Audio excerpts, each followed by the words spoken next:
Welcome to the award-winning show, Holding Down the Fort, brought to you by US VetWealth, a podcast show that focuses on sustaining a fulfilling, purposeful military life through conversation and community building.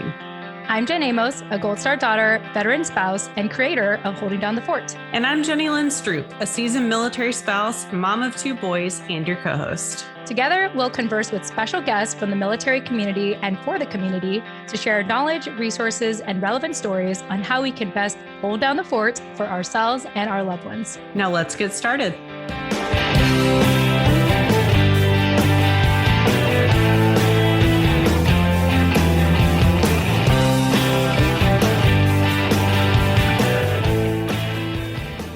Hey everyone, welcome back to another episode of the award-winning podcast show, Holding Down the Fort. I am your creator and co-host, Jen Amos. And as always, I have my co-host with me, Lynne Stroup, who is a seasoned spouse as well as mom of 2 and a mental health advocate. Lynne, welcome back. Thanks. Glad to be here. I get to sit in the hot seat today. Phew, I'm not just playing co-host. I get to be a guest again, where it all started, I guess. I don't know. Or is Scott our guest? I'm not really sure. Yeah. It's interesting because, just so our listeners know, we've been having talks about this discussion for some time now. And, I think we're just going to dive into it and see what happens. But just to kind of get into it, the main topic we want to talk about today is we really want to get into the topic of long-term financial planning, particularly for our career military families and seasoned spouses. And a little background on this. So, Holding Down the Fort was actually inspired by our company, US VetWealth.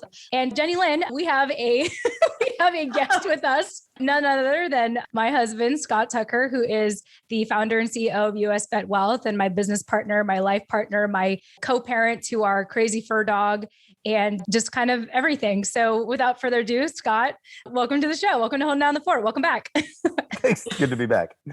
Yeah, for sure. So anyway, now that we have you both on and I'm doing this properly, just a little background. Holding Down the Fort was started because of US VetWealth. And in my personal experience, at least back in 2019 now, I just remember working with a bunch of guys and a bunch of veterans, especially, working in finance, primarily focused on service members and veterans. And what we had come to find along the way, and Scott, feel free to chime in after this, is that when it came down to the actual decision making with long-term financial planning, there was sometimes, if not often, a disconnect with the couples making the decisions together. And so it was something that we started to become, at least for me, extra curious about. And, in having talks with the team, we realized that, at least for me, I wanted to have a better understanding and a pulse of what the military community is like at that time. Because for myself, being a Gold Star daughter, having been removed for 20 years, I really didn't know the landscape of the community. And so hence, that's how Holding Down the Fort came to be, was really my fast track to understanding the community. And it was actually really a team decision at US VetWealth to start up the show. So Scott, I wanted to see if you had any thoughts on that. Yeah, that's a great point. The benefits, the military pay, all of it is meant for the family, not just the service member, but it's always tied to the service member. And like you brought up in 2019, we started to realize it because, I saw this, a decade ago. I've been in the industry for a few years and started, getting my feet, under me a little bit. And we always realized that, hey, the military spouse is really important in these decisions around finances that need to be made. And it almost seems like, well, duh, of course. But yet that doesn't happen. Oftentimes, the service member is responsible for typically the more longer term invest-in type planning, and then a spouse would be more in charge of the budget or whatever. And this isn't a topic that likes to come up. With all the deployments and stuff going on, it's just, hey, is a paycheck coming in? We're good. Are we saving for retirement? Okay, we're doing something. Don't worry, we got all these benefits. We're good. And it causes a sense of complacency, unfortunately. And more so for the career military families, it tends to backfire. And I can get into all those examples in a lot of ways, or, if it comes up. But yeah, it was in 2019 when, I started really honestly to learn more about your story, about your father and your family. Because in my situation, I had always been a younger single guy in the military and even coming out of the military. And so I felt uncomfortable, trying to talk to the military families from those types of dynamics. In the financial planning world, they say, well, it's all the formula, save for college, just do these things. And it's like some sort of formula that applies to every military family, every family situation. And that's just blatantly not true.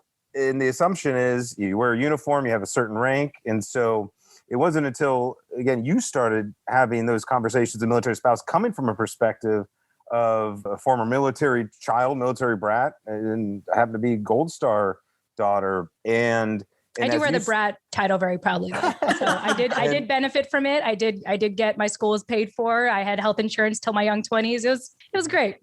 Well, and it's only like a few months ago that I realized myself, I was like, wait a minute.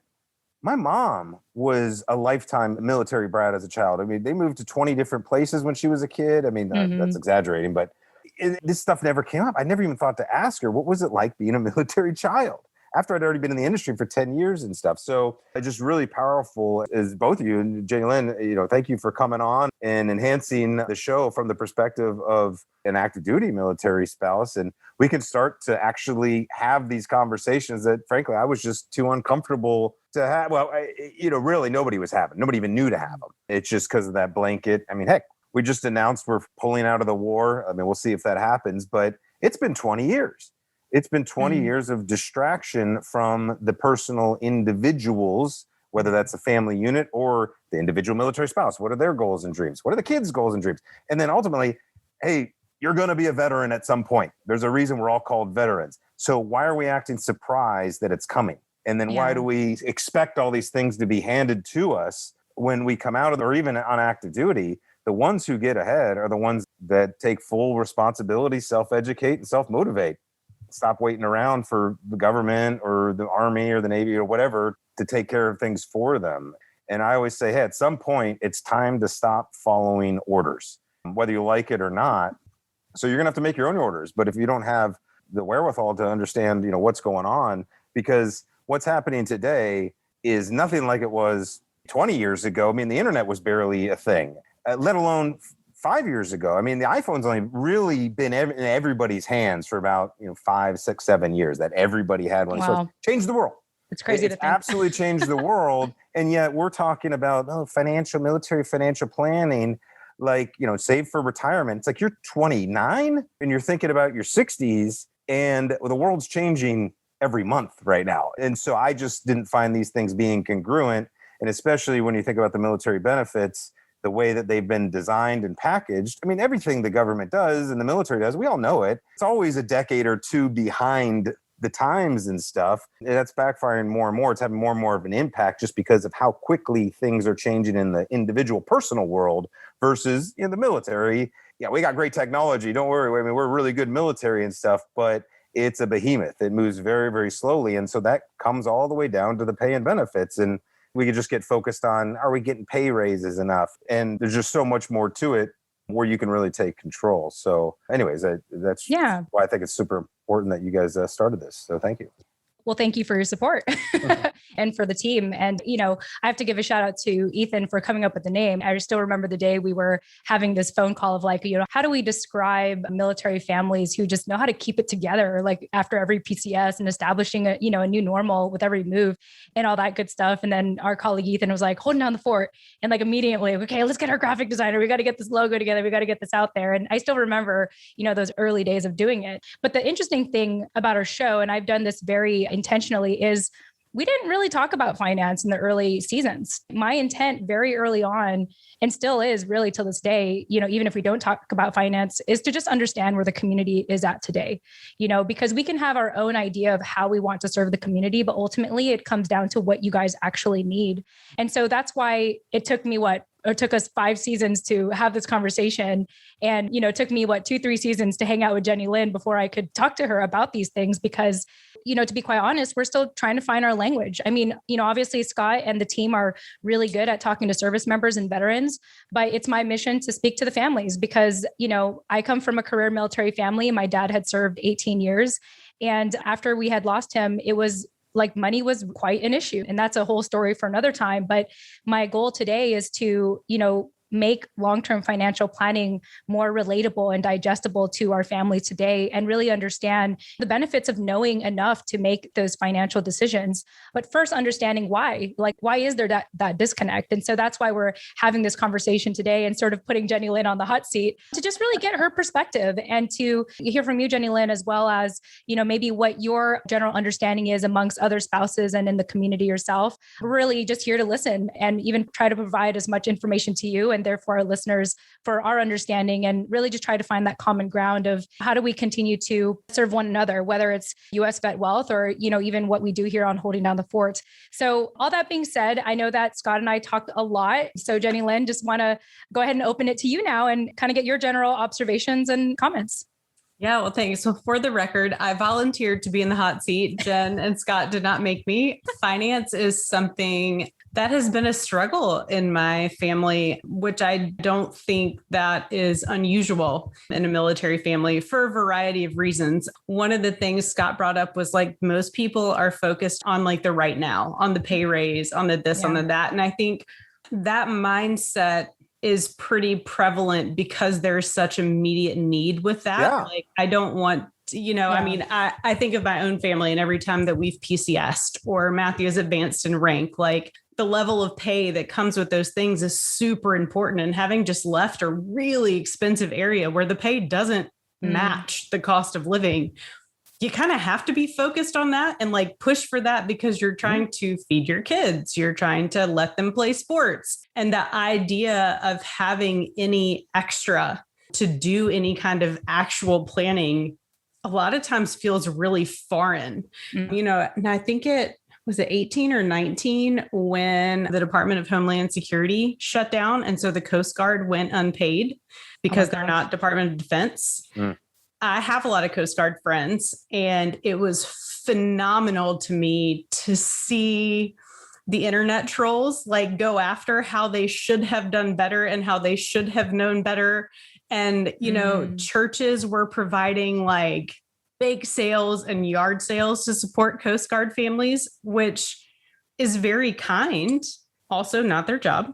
And I actually wrote a piece, it's on my blog, wrote a piece about, what it's actually like to be someone in the position to all of a sudden have your pay cut when you're still going to work every day and your family still needs groceries. Like, these people weren't, it's not like they were told, hey, we're not going to pay you, so don't bother coming in. They were still working. They were still doing all the drug running and all the, Homeland Security they do. And I was quite frankly appalled at all of the negative feedback that these people were getting. And so I broke it down in like hey, if you are an enlisted sailor, and I did it based on San Diego, which is where we were, like, here's what you're making.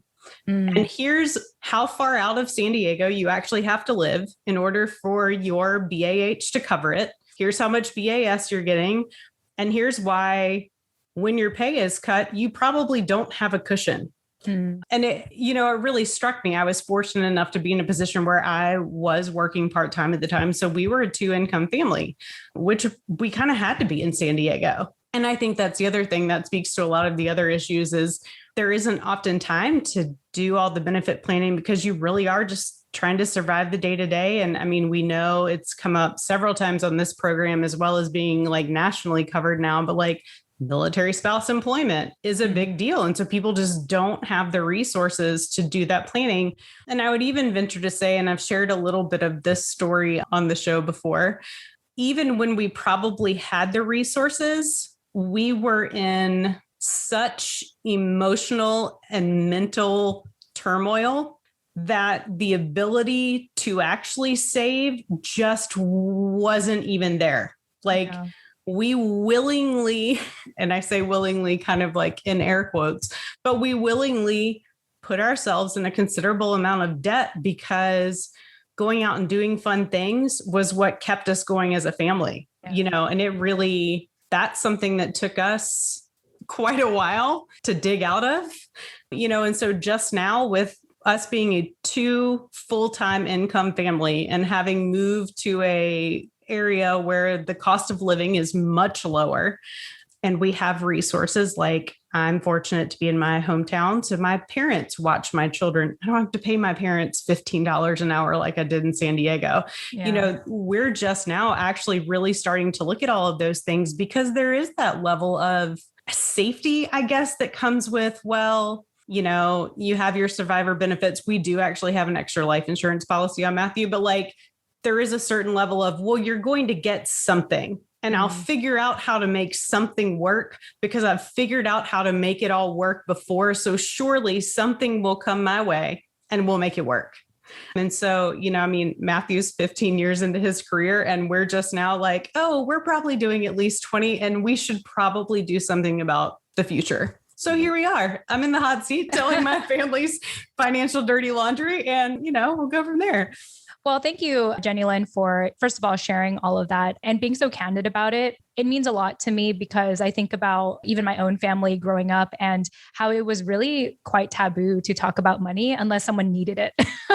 It's like, oh, I need money. Can you give me money? And it was more about like talking about debt and like owing money to your family than it is about like long-term financial investing or what have you. But even just not even having that day-to-day conversation about it. So I feel like this has come at a good time, especially because one of the first things Matthew brought up in our conversation in meeting in person for the first time was like, so what do you guys do at US VetWealth? Like, I just thought it was funny when he asked that question. And then our last interview that we recently did with Jerry, we talked a little bit about like shop therapy, like to deal with the stress of military life. So I just want to thank you for just being so open about it. And I know that this will be very eye-opening for me. And I imagine to our listeners, it'll be eye-opening as well to have this open discussion about money. Yeah, very powerful because what you said about kind of being forced to focus on the now and the kind of, I don't know if it's fear or a sense of, oh, I'm not doing the quote unquote right things because I'm supposed to be saving because I've heard it once. Mm-hmm. And it's like, well, it's funny how it only starts to come up when we become adults. How come this never comes up in school? How did I get through the United States Military Academy at West Point? And they never talked about finances. Never talked about how the military benefits works. Never talked about how to talk to the whole point of West Point is you're going to be a platoon leader. You're going to be a leader. You're going to lead soldiers. And when it never comes up, you're also going to be leading their family in some way. Mm. And so it's just a catch-22. There's no right answer here. I think I'm one of the few people to say, don't feel bad. You're not wrong. You're not wrong to be in the United States of America, the United States military. You're put in a situation. You can get credit on credit cards. Of course, nobody's advocating to use credit cards and stuff. But, that Coast Guard situation is interesting that you bring up because that is different. I mean, a lot of people didn't realize that. I don't think I forgot about that until you reminded me that it affected the Coast Guard too, because the assumption was they're part of the Department of Defense. And so we feel the security around the pay and benefits. And I think we can feel pretty confident they're not going to ever stop paying our military. But, if you have an extra credit card to use as your backup emergency fund or whatever, it's like, thank gosh you got it. I bet I don't know what the numbers are, but I'm guessing out of the 8 billion people in the world, maybe only 1 billion have the ability to do that. And pretty much any American can. And you're in the military in the United States of America in the year 2021. There's so much amazing opportunity to come. I mean, here's the problem. We never actually talk about what money is. Money is currency. Current. It's energy. It's communication. And so if we're not utilizing money in whatever form it is, we're stifling our ability to communicate and tap into the world. And that's exactly what military families must do one way or the other. They need to communicate with the rest of the world because we're 1% of our whole population. We're going to be out into the quote unquote real world. And we can sit around the military based towns as much as we want. We're 0.5% now. It has dropped considerably. You were talking to 0.25% because half of military service members are married, which makes me 0.25% of a percent. Wow. Okay. Interesting. Yeah. I mean, this is why we have Jenny Lynn. Right. And so it's like the fear around finances, I think, stifles that currency, stifles the ability for energy to flow out.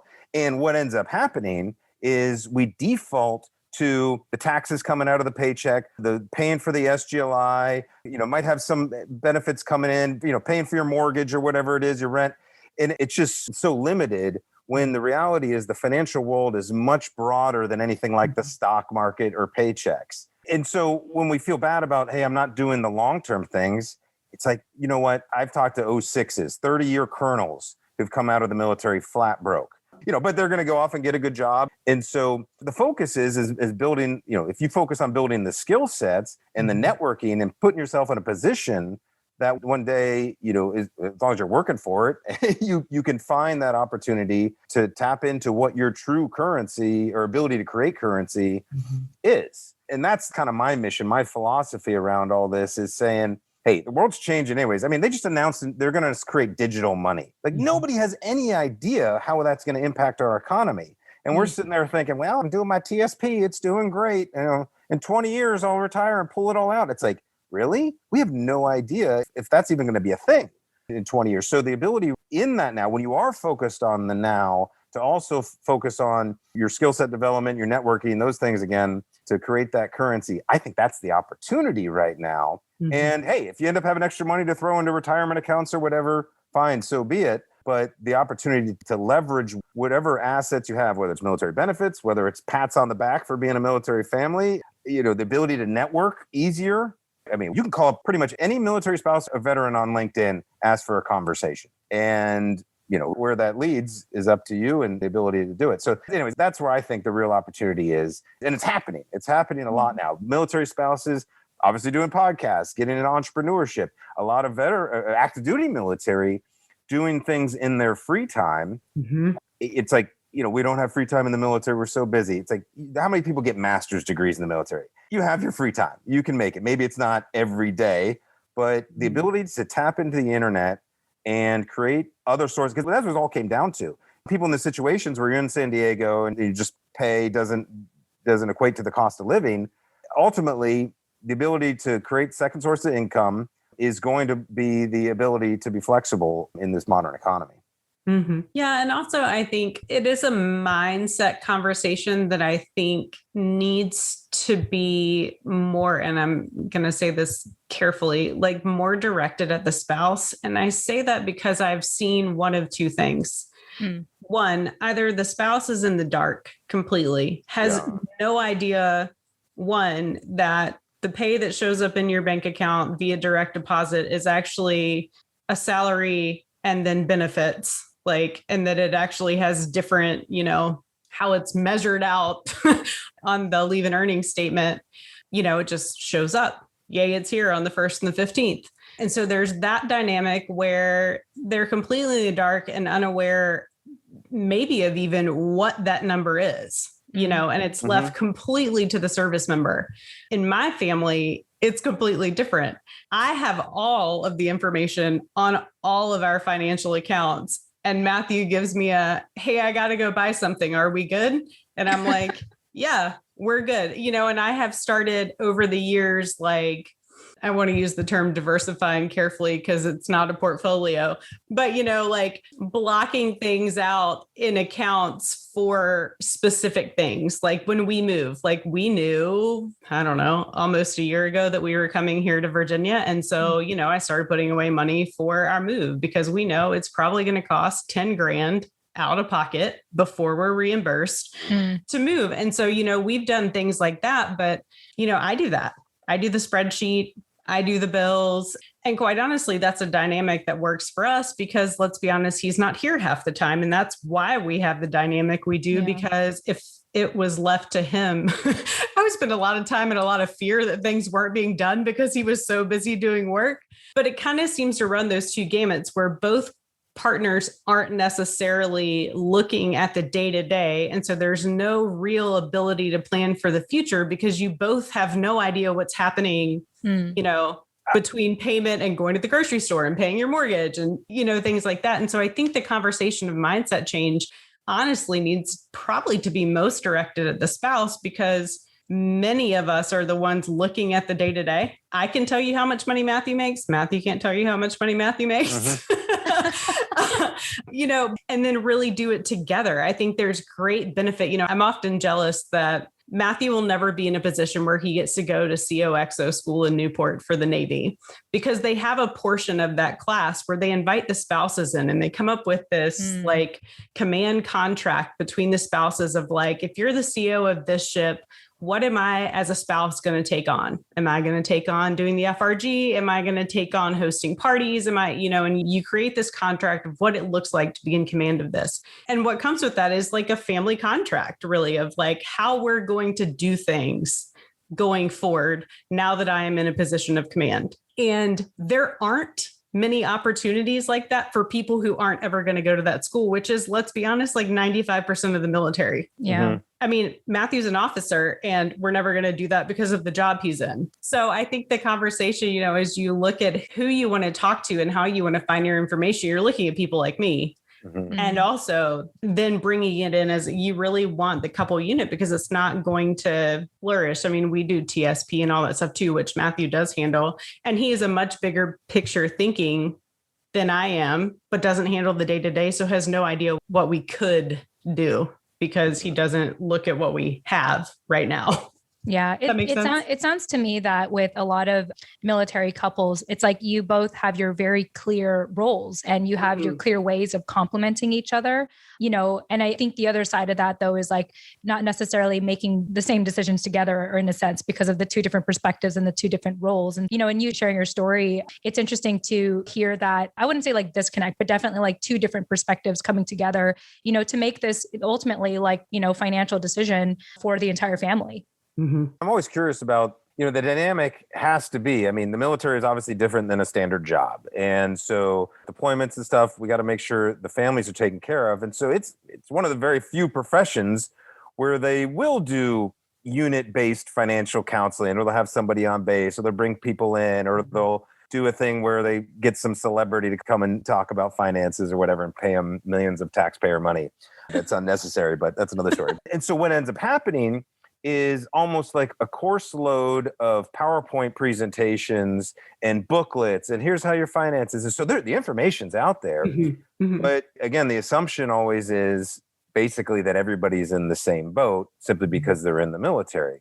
Mm-hmm. And that doesn't happen in any other aspect of society. You could go work for Apple or Google.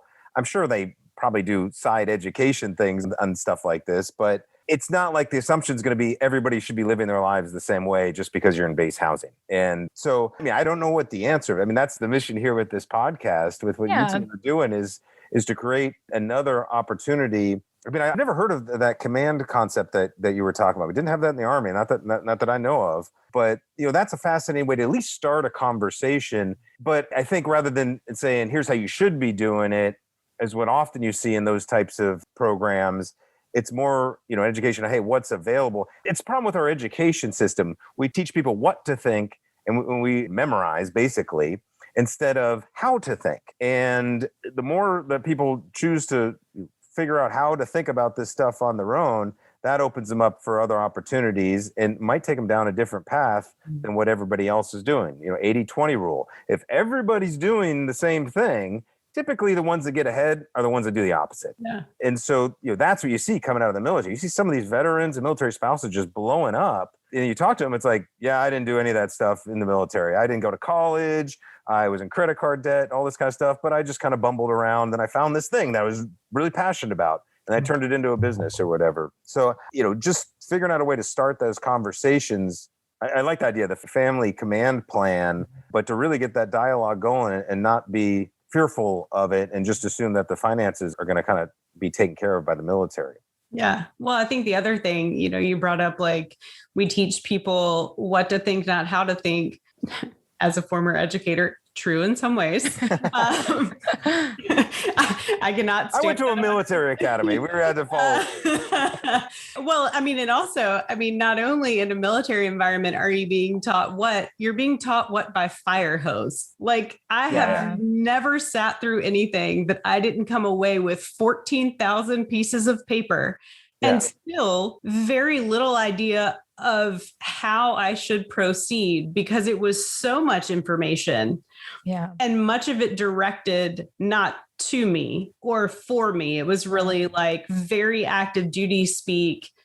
Right. Thanks for coming. Glad you're here. And also, unless you're the person handling whatever we're there for, none of this applies to you unless you're one of those families who, and Yes, Matthew and I have very specific lanes, as we call them. We are fantastic partners because he does his thing and I do mine. And somehow it all meets in the middle and everyone at our house is still fed and alive.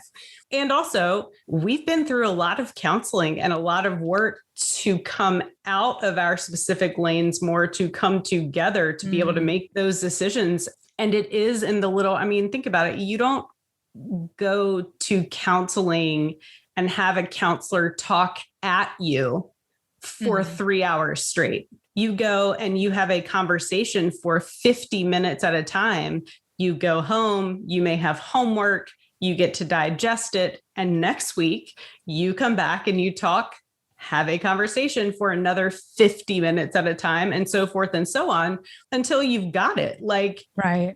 You know, a counselor who's worth their weight in gold is someone who helps you progress and also knows when you've got it. And I think the same kind of needs to be true, the same does need to be true for a financial counseling kind of thing. It needs to be a conversation, not death by PowerPoint or information by a fire hose. Like, hey, here's this, and now work on this portion and come back.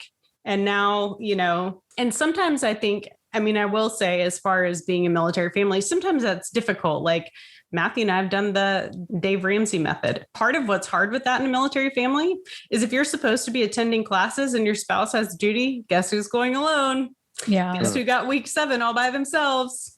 This girl, you know, and so there's some of that I think a plan developed around the rhythm or lack thereof of a military family. Like, you can't just run a standard 7-week course because chances are 4 or 5 people aren't going to show up every week because of this deployment, this TDA, this TDY, you know, so forth and so on. But it really needs to be a conversation of, this is how you can do things as a family. And here's a little thing you can work on. Because honestly, otherwise it's super overwhelming. We are already handling so many things and so many schedules. We have like 14 calendars in my house right now. I feel like every time I put something on the calendar, I'm adding 15 email addresses because Matthew has a work email and a home email, you know? Right. So like, to talk about big picture money stuff and have it all come at you with no tangible, like, here's the little teeny thing you can do today with your partner. Yeah. You know, I like that. Yeah. Almost coming up with like a 30-day program of introducing how the military finances and stuff works. Because what I want to say when it comes to the counselors or the advisors or the coaches and mentors, whatever, on the topic of finance, the assumption is, oh, they're the expert. Therefore, and I'm here to tell you, there's no experts. There are no experts, especially when it comes to finance. But there are people who happen to know the information before you do. And so rather than taking advice, you know, they can be a teacher. They might know the information, but the bottom line is the systems become so convoluted that the individual needs to learn it. Because what ends up happening is if people end up, oh, I'm just going to get a financial advisor. They'll take care of my finances for me. I got a guy. He's taking care of it. It's like, maybe, but you know what you've done? You've passed off that currency and that ability to have a connection with it and be able to use it when you might need it, or when an opportunity passes by, you'll never see it. And so getting educated is paramount, but you're right. I mean, it's got to be baby steps, and it can be, but I'd almost say going to those things where you're getting just the 50 pages of information and the PowerPoints galore, I'd say there's a better way to go about doing that. Because what happens is you just get overwhelmed, then you end up doing nothing. And then you end up like sticking to what you already have, you know, Right. Which is like, I mean, of course it's there for a reason. Like Scott and I often talking about, like, at least you have the benefits, you know, like that's important. For us, we value education though. And knowing that if there are other options that are better for you, like we want you to know about it. But yeah, just hearing you talking about, like hearing both of you talk about the importance of giving that bite-sized information as a family, not as just to the service member or not just to the spouse, but really together, that both of you can do together. I think it's crucial. And I haven't really heard of a program like that yet, to be quite honest. So my wheels are already spinning. I'm like, we're going to have a whole brainstorming session after this thing. Thanks, Jenny Lynn. This seems like a good program to give away on the website, you know. Yeah. Just listening to you both talk has been, I imagine even for Scott too, it's enlightening, you know, to have this conversation, because again, going back to like why it took me 5 seasons to have an in-depth conversation about this is because in my own observations working with Scott and the team, finance is a delicate conversation to have with spouses. And we've had incidences where there was that disconnect where a decision wasn't made at the very end when we were ready to sign papers because there was this fear that, let's say, for example, the service member was signing on to something that the spouse didn't fully understand, which is, very understandable because you're asking a spouse to understand the military jargon, which is really complicated sometimes. I remember having a mentor call with someone from Veterati. He's about to transition out, 18 years, but I remember our initial conversation when we were talking, he said, at first I thought I was going to be mentoring him, but he's all like, I want to talk to you because I realized that this transition, it's not just my transition, it's my wife's transition too. And I just want to know like what information I need to provide to her to, make informed decisions. And he was talking about the difficulty of trying to really simplify the military jargon, understanding that, SBP is just, let's say, another term for term insurance, but sometimes it's not easy to make that translation. And so that's why we've been, at least for me, I've been so intentional and delicate about this because we really want to help our military families in this way. We're just still, as I stumble through this conversation, we're still trying to find that verbiage to really talk about this with compassion to our families. So to have this open conversation with you, Jenny Lynn, is greatly appreciated. Oh, sure thing. I was reminded as Scott was talking where he said, you don't want to just hand your stuff over and go, here you go. Hope for the best. Like all I envisioned was Schitt's Creek and living in the Rosebud Mountain. Do you guys watch that show? No. Oh, no. You're going to have to explain. Sorry. Well, spoiler alert. The opening scene is their house being cleaned out because they left all of their money. He owned a video franchise like Blockbuster and had left it all to a financial planner who was doing shady things with his money. And so the opening scene is like the FBI is confiscating all of their belongings because, they've been bought with this dirty money and they're broke. And so they end up living in a town called Schitt's Creek, because they're up Schitt's Creek. The town's actually Schitt's Creek. I didn't know that's what that show was about. Okay. Oh, it's hysterical. I've heard about it. Yeah. I've heard it was funny. It's so funny. But I mean, that's how the show starts. And I mean, here you have this like whom people would consider a mogul, right? Who all of a sudden is living in a motel because he had no eyes on his own finances. He just was like, oh, I'm rich. Right. And it happens all the time. And it doesn't have to be a Bernie Madoff nefarious actor. Most financial planners and financial advisors don't actually have access to their clients' money. They're just brokers. They just introduce people to other companies. But the assumption is then, I got a guy, I have a good relationship with him. But you understand, there's like 20 different layers of finances. There's wheeling and dealing, like all the stuff going on Wall Street, all the stuff they put in the news every day. I mean, even on AFN, they put today's TSP prices, like it has any meaning. It's all a show. It's all a show to kind of keep the machine going. Yeah, unfortunately, ends up in situations like that where people aren't really paying attention. And then who do you blame? Well, of course, everybody goes after the nefarious actor, but that's why I left the traditional financial planning industry. And that's not what we do at US VetWealth, because I realized no one's ever really going to truly be happy, because if you're not really paying attention to it, then you don't have to understand how the economy works. Then you don't have to understand how the stock market works. And the amount of times I would get people saying, hey, why aren't my accounts up more? Why'd the accounts go down? I was like, the whole economy went up. The whole economy went down. I mean, like nobody has any idea. There's 14,000 different mutual funds out there. And financial advisors will print out all these Morningstar reports saying, oh, this one's the best one. This one did the best one last year. And it's all a crapshoot. And unfortunately, but that's the game in town. There's always certain places to sort of put your money. The cool thing is with technology, there's new ways to do it. I'm not talking about Bitcoin and all that kind of stuff. I mean, there's a need to have that conversation eventually as well. But there's ways to participate in the stock market and not be gambling it, but also not have to pass everything off to a financial advisor. And so for most of the military, you know what?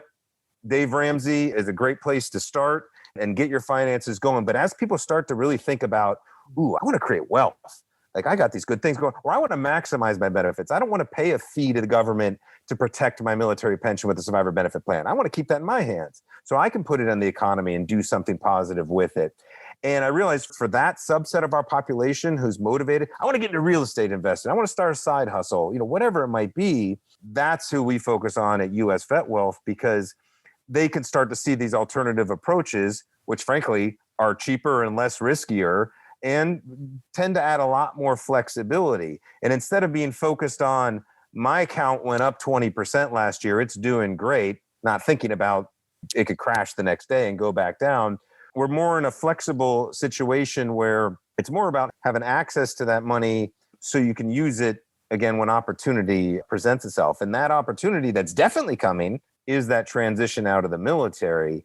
And so the better that instead of that service member thinking, all right, I got to do my resume and go to my transition class and hoping that he gets a job that continues to have his spouse and his family be happy, instead to go at that as a team to look for the post-military opportunity and the financial impact of it, the wealth opportunity from that is tremendous. And there's not many people in the world, let alone Americans, who have that unique opportunity that in your late 30s, mid 40s, you're getting out of the military with VA disability, military pensions.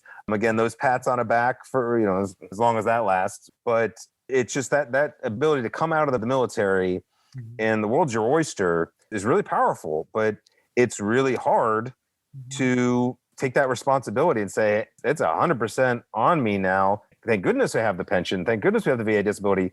That's a leg up. But if we're going to use it as a crutch, we're going to miss those opportunities. So yeah, I think the team effort to prepare for that opportunity, which is transition, is key. Yeah. Well said. Ditto. And again, this is really the heart of what we do at Holding Down the Fort, is to provide resources, education, tools, and stories so that you can make confident and informed decisions for you and your family. And so, obviously, we don't have all the answers today. I think this is a great way to start this discussion amongst many. But, just like what you said, Scott, obviously, we are a resource here at US VetWealth if people are looking to have more of these kinds of discussions. So I think the way to talk about what I took from what, Scott had shared is, at the end of the day, Scott and I and our team, we're looking at the military community after having been in it. And therefore, I feel like in a way we have this more unbiased look on what's going on. And what we're trying to do is just make the military families and veterans feel more emboldened to make their own decisions, to know that this is their life and that when they get out of the military, they are extremely special to our civilian community, to our society, because of, everything that they've done and all the benefits they get to have, just like what Scott said, the pats in the back, if anything. And so this conversation is really an empowerment conversation, if anything, knowing that, you have all the tools and resources to be successful. And this is a conversation for another time, but really, diving into having a sense of purpose after the military, once you're out of that unit. And for us, we feel like having a good understanding of your finances helps with that, helps you with a sense of purpose in post-military life. So that's what I took from what you said, Scott. Jenny Lynn, just want to see if you had any thoughts. I think we covered this session of, the SBP plan and thoughts on military life. Happy to be in the hot seat again and talk more things, because truth be told, many of the things you mentioned are not things I'm super confident on myself.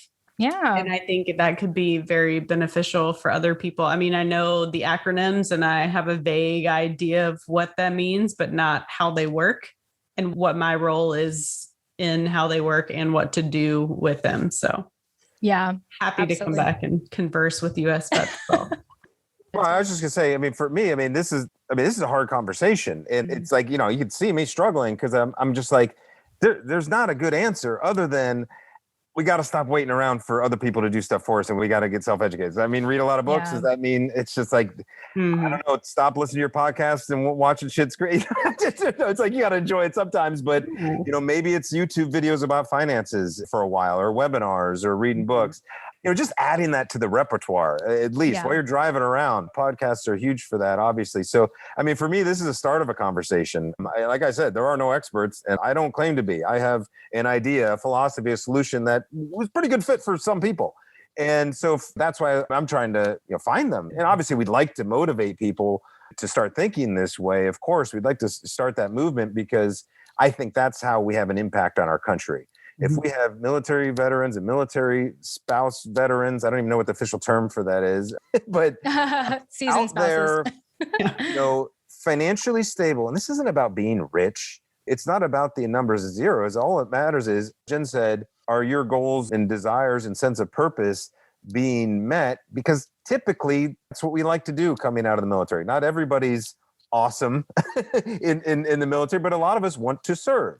And I hear that so often. Hey, what do you want to do after the military? I don't know what I want to do when I grow up. I just want to help people. I want to continue to be of service. So that's why I'm so passionate about this, because it's like, yes, especially right now with the craziness that's going on in our country, the more veterans and military spouses that we have financially in a position where they can be leaders of our communities in society and all, I'm not talking politics. I mean, maybe that's part of it, but just in the business world, whatever it is, if they're out there tapped into the financial world, instead of just going from the military to the government contractor across the street and basically, not using all those skills they learned in the military, how to be a leader. It's like, let's translate that into our economy, into our society, but we got to be in a position financially to be able to confidently do that. And so if we could solve that problem, I think we might have a chance of doing some good out there in post-military life. That's the goal. But it's hard. So I appreciate you, Jenny Lynn, just starting these conversations. I would like to have more of just, if anything, to learn and to be like, all right, what don't we understand? What am I not thinking about that could help open up this communication a little bit more? So it's hard, but I'm grateful to have it. Yeah. And I just want to thank you both for just having this conversation together. We knew that it was going to come. We've been talking about it, and Jenny Lynn's been pressuring me to coordinate it. No, I'm kidding. No, but I really am just grateful to start this conversation, even if we're kind of stumbling over our words, because I think this is just like what you said, Scott, this is like a clear example of just not having this in our day-to-day repertoire, just being able to talk about personal finance. So I'm just really appreciative to both of you. And, I think this is the start of something fun to continue to have these topics. And I imagine even after the recording, there's going to be some questions that are going to pop up that we could bring up later. But until then, thank you both for bringing light to this conversation and joining me here on Holding Down the Fort. With that said, thank you all so much for listening. And we hope that this conversation resonated with you in any way. You know that you can get a hold of us at our website, holdingdownthefortpodcast.com. And thank you all so much for joining us. And we'll chat with you in the next episode. Tune in next time. We hope that you enjoyed today's conversation. Get access to our show notes and subscribe to our newsletter by checking out the details of this episode on your preferred podcasting platform, or visit our website, holdingdownthefortpodcast.com. And while you're on holdingdownthefortpodcast.com, be sure to follow us on Instagram, LinkedIn, Twitter, Facebook, or our YouTube channel. If you got a lot of value from today's conversation, kindly leave a 5-star review on Apple Podcasts, Podchaser, or leave us a recommendation on our LinkedIn profiles. Thanks for listening. Tune in next time.